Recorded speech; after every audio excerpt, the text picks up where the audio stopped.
Hi hello வணக்கம் and welcome மக்களே. நான் உங்கள் என்எஸ்கே. இன்னைக்கு இந்த வீடியோவில் நம்ம என்ன பார்க்க போகிறோம் அப்படின்னா, மணிமேகலை வெர்சஸ் பிரியங்கா. உங்களுக்கு தெரியும் இந்த ஷோவில் வந்து லாட் ஆஃப் கண்டஸ்டன்ஸ் அண்ட் அதில் one of the contestant is actually an anchor. ஆமாங்க, நேற்று சனிக்கிழமை குக் வித் கோமாளியோட எபிசோட்ஸ் டிவியில் டெலிகாஸ்ட் ஆகிறதுக்கு முன்னாடியே ஹாட் ஸ்டாரில் மார்னிங்கே ஒரு 8லேருந்து ஒரு 10-12 மணிக்குள்ளே வந்து அப்லோட் பண்ணிவிடுவாங்க. ஹாட் ஸ்டார் டிஸ்னி ப்ளஸ் ஹாட் ஸ்டாரோட சப்ஸ்கிரிப்ஷன் வச்சுருக்கவங்களுக்கு. ஸோ அந்த மாதிரி நேற்று வந்த உடனே நிறைய பேர் வந்து அந்த ஷோ ஃபாலோ பண்ணுவாங்க. நானும் ஒன் ஆஃப் த ஃபாலோவர் தான். பட் இப்போ வந்து பார்க்கவே வந்து அந்தளவுக்கு ஒரு இன்ட்ரெஸ்ட் வராததுனால பெருசாக பார்க்கல. டைம் கிடைச்சா பார்க்குறது அந்த மாதிரி தான் போயிட்டுருக்கு. ஸோ அந்த மாதிரி நேற்று தீவிரமான சிடபிள்யூசி ஃபாலோவர்ஸ் எல்லாருக்கும் ஒரு பெரிய அதிர்ச்சியாக ஒரு விஷயம் இருந்திருக்கு. என்னென்னா, பேரிங் முடிஞ்ச உடனே மணிமேகலை செட்டிலேருந்து வெளில போயிட்டாங்க அப்படின்னு சொல்லிட்டு எப்பவும் ரக்ஷன் வந்து சொல்லுவார் இல்லைங்களா, சில தவிர்க்க முடியாத காரணத்தால் இவங்க இந்த ஷோவை கண்டினியூ பண்ண முடியல அப்படின்னு சொல்லிட்டு. இந்த சீசனில் அதிகமாக விடிவி கணேஷ் முக்கியமான ரவுண்ட்ஸில் கூட சாட்டர்டே எபிசோடில் மட்டும் தான் அவர் இருந்திருக்காரு. சண்டே எபிசோட்ஸில் அவர் இருந்தது கிடையாது. அந்த மாதிரியான விஷயங்கள் நடக்கும்போது சில தவிர்க்க முடியாத காரணங்களால் அப்படின்ற ஒரு வேர்டை யூஸ் பண்ணி சொல்லுவாங்க. அதையே தான் மணிமேகலைக்கு சொல்லியிருக்காங்க. அப்படி சொல்கிறதும் பிரச்சனை இல்லை, ஏன்னா நிறைய டைம் இந்த மாதிரி நடந்திருக்கு. ஸோ அது ஒரு இஷ்யூ கிடையாது. ஆனால் மணிமேகலையோட ஃபேன்ஸ் இன்ஸ்டாகிராமில் கேட்க ஆரம்பிச்சிருக்காங்க. ஸ்டோரி மூலமாகவும் கமெண்ட்ஸ்லையும் என்னாச்சு எல்லாருக்கும் அந்த ஒரு ஆர்வம் இருக்கும் இல்லை, என்ன இருக்கும், எதனால் போனாங்க அப்படின்னு சொல்லிட்டு. அதுவும் இல்லாமல் நம்ம செலிபிரிட்டிஸோடு வந்து டைரெக்டாக நம்மளால் வந்து ஒரு கான்டாக்டை ஏற்படுத்திக்க முடியுது இப்போ இருக்கிற சோஷியல் மீடியாவால். அதனால் டைரெக்டாக எல்லாரும் வந்து இங்கே கேட்க ஆரம்பிச்சிருக்காங்க. அப்படி கேட்ட எல்லாருக்கும் மணிமேகலை அப்போ ரெஸ்பான்ஸ் பண்ணலனாலும் அதை ஒரு கண்டென்ட்டாக மாற்றுவாங்க. ஏன்னா மணிமேகலை வந்து அது நல்லா பண்ணுவாங்க, நம்ம எல்லாருக்குமே தெரியும். எல்லாத்தையுமே ஒரு கண்டென்ட்டாக அழகாக மாற்றி யூடியூப்பில் வந்து வீடியோ போட்டு வியூஸ் வாங்குவாங்க.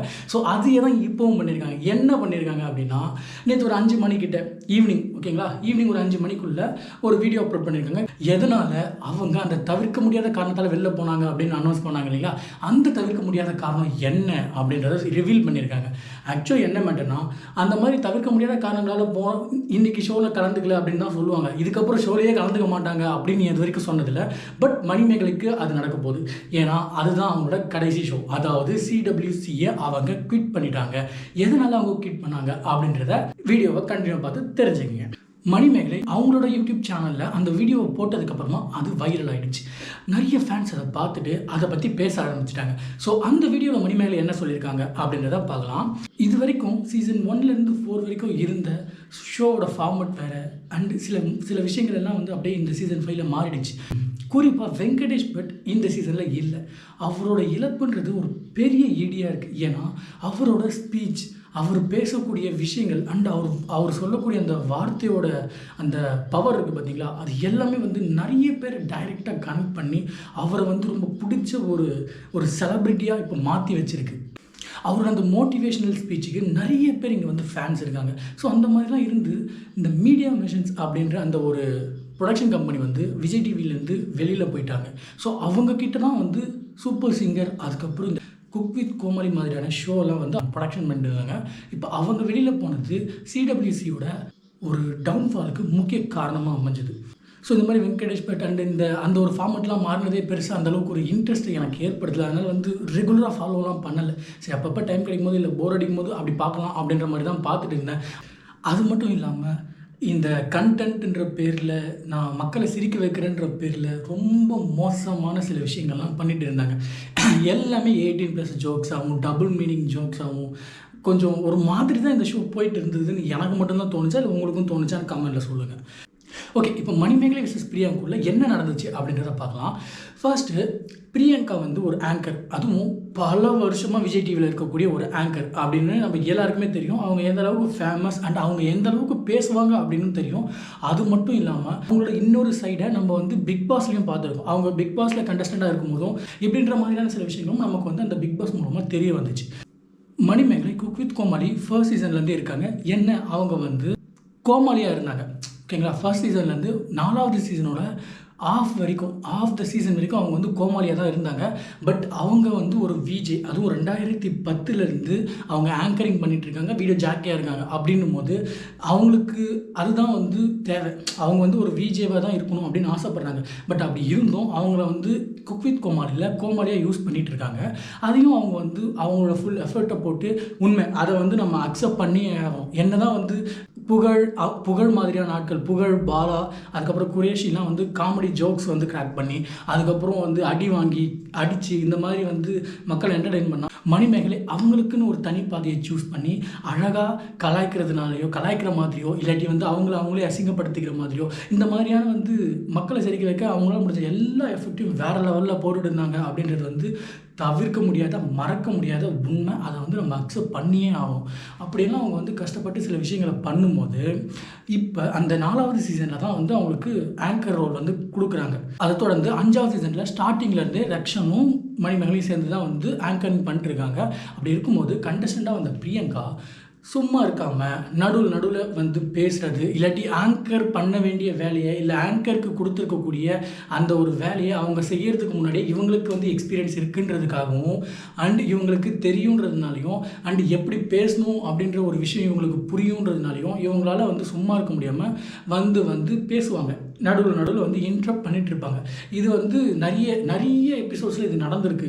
லாட் ஆஃப் டாமினேஷன்ஸ் அண்ட் நம்மளோட ஆங்கர்னு சொல்லிட்டு இருக்கிற போர்ஷனில் ஆங்கர் பேசுகிறத தாண்டி அந்த இடத்துல இல்லை, எனக்கு தான் எல்லாமே தெரியும், நான் வந்து அதை பார்த்துக்கிறேன், உங்களுக்கு எதுவும் தெரியாது, 4 சீசன்ஸ் நீங்கள் என்ன பண்ணீங்க, 5th சீசன் நான் வந்துட்டேன்ல, இது இப்படி தான் பண்ணும் அப்படி தான் பண்ணும். ஒருத்தவங்க வந்து அந்த ஆங்கர் போர்ஷனில் இன்ட்ரப்ட் பண்ணி அதை டாமினேட் பண்ணி அந்த லைனுக்குள்ளே எக்ஸ்ட்ராவாக வந்து இன்வால்வ் ஆகுறாங்க, இன்ட்ரப்ட் ஆகுறாங்க, ஃபுல்லாக டாமினேட் ஆகுது. அப்படிங்கும்போது அதை நம்ம பார்த்துட்டு சும்மா இருக்க முடியாது இல்லையா? ஸோ அதனால ஏன் நம்ம தாமாப்பாவே ஒரு எபிசோட்லாம் இது வந்து ஸ்டார்ட் மியூசிக் கிடையாது, இது உன்னோட ஷோ கிடையாது, நீ வந்து ஆங்கர் பண்ணக்கூடாது, ஆங்கர் பண்ணுறது எங்கள் ஆளுங்க இருக்காங்க, இந்த மாதிரி அந்தளவுக்கு டைரெக்டாக இல்லைனாலும் இன்டைரக்டாக இந்த மாதிரியான டாக்ஸ் எல்லாம் எபிசோட்ஸ்க்கு நடுவுலேயே வந்து நிறைய டைம் வந்திருக்கு. இந்த மாதிரியான விஷயங்கள்லாம் நிறைய நடந்திருக்கு.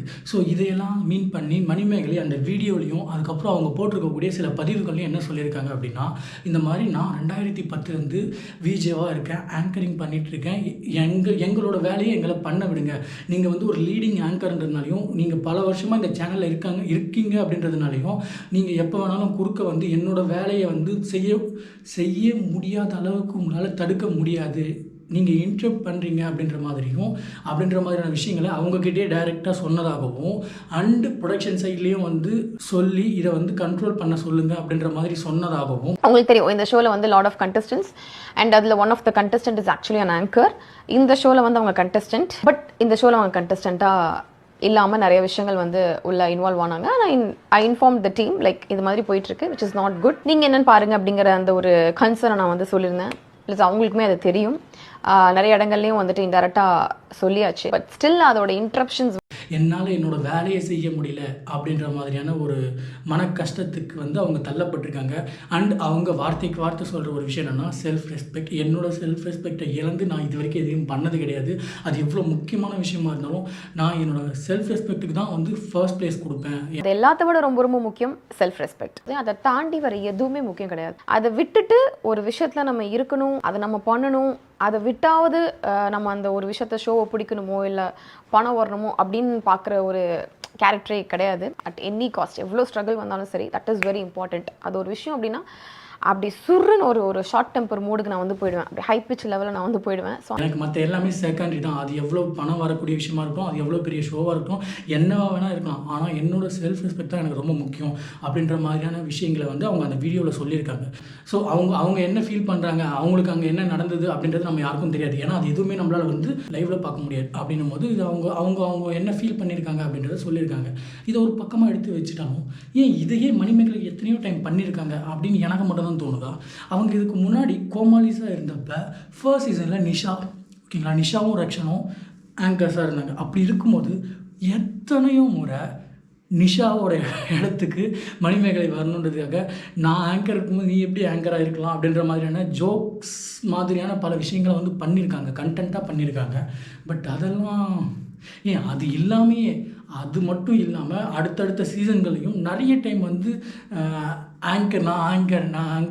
நான் வந்து ஆங்கர் ஆகணும், நீ எப்படி ஆங்கராக இருக்கலாம் அப்படின்ற மாதிரியான சில விஷயங்களை அவங்க வந்து பேசி நம்ம நிறைய இடத்துல பார்த்துருக்கோம். பட் தெரியல, அவங்கவுங்க வேலையை பார்த்தா எல்லாருக்கும் நல்லது அப்படின்றது தான் அந்த வீடியோவோட கடைசியில் சொல்ல வர கருத்து. ஓகே மகளே, யாராவது இது வரைக்கும் சப்ஸ்கிரைப் பண்ணாமல் நம்ம வீடியோ பார்த்துட்டு இருக்கீங்கன்னா தயவு செஞ்சு நம்ம சேனலை சப்ஸ்கிரைப் பண்ணிங்க. அப்போ தான் நம்ம போகிற கண்டென்ட்ஸ் உங்களுக்கு உடனுக்குடன் வரும். ஓகே, வீடியோ பிடிச்சிருந்தா லைக் பண்ணுங்கள், ஷேர் பண்ணுங்கள், கமெண்ட் பண்ணுங்கள்.